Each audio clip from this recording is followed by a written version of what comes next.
across Apple Podcasts, Spotify, Google Podcasts and YouTube. This is Talking Science with Dr. Brad Tucker and Matt Miller.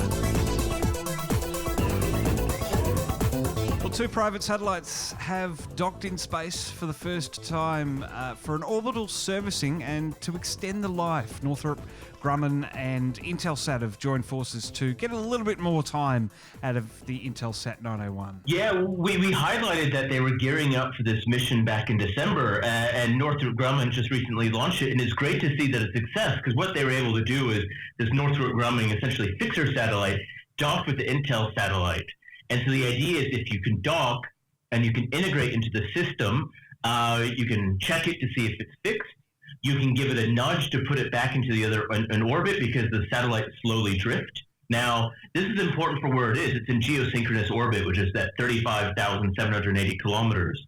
So if you just give it just enough of a nudge to put it back into where it was, you actually get quite a lot of lifetime just by that little push. And in the future, maybe they can actually refuel it. And this is remarkable because the major cost of a satellite is the launch and the build.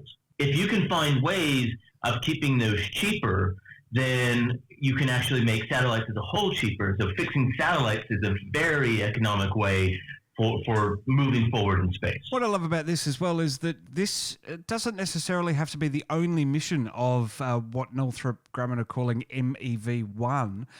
It's going to spend about 5 years with Intelsat, and then it's going to pop off to another satellite. That's right. The technology allows you to kind of just bounce around and move just enough to help and fix other satellites. It really is a huge, remarkable achievement. Because keeping in mind, the way we're doing things in space, it's kind of like if you drive your car and then you run out of petrol because you didn't refill it, and so you're like, all right, I'm just going to go buy a new car. And you do that every trip.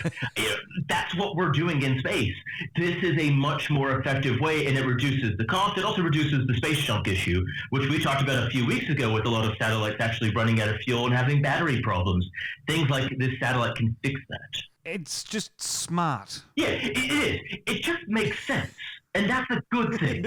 And now that the technology's there, it's amazing that it can happen. And these sci-fi things are remarkable. And, imagine, let's scale this up. Let's imagine you can actually put a fixer satellite around the moon or Mars. As things go to it, those things can be fixed there as well. It's really extending this kind of simple business model practice into space exploration because it doesn't need to be anymore. It doesn't need to be so mysterious, so to speak. It just needs to be done sensible. It's not the first time that there's been demonstrations of this sort of technology being used. NASA's completed several robotic refueling demonstrations at the space station.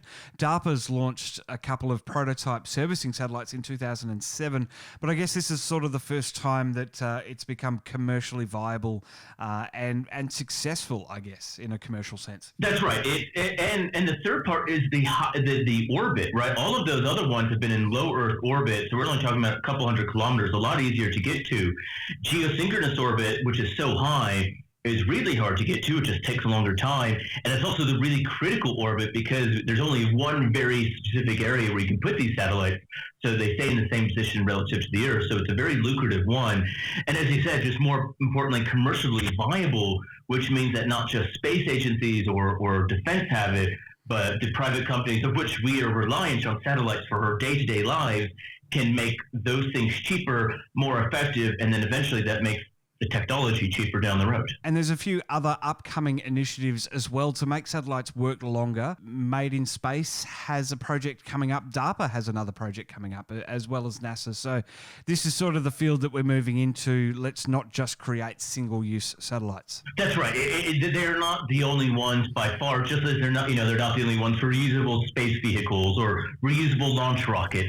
There's a theme coming here, and that is reusing the boosters, the satellite, the probe, the thing that takes people into space, because that ultimately makes it cheaper, and the technology now allows you to do it, and that directly allows us to do those big lofty goals without spending billions and billions of dollars.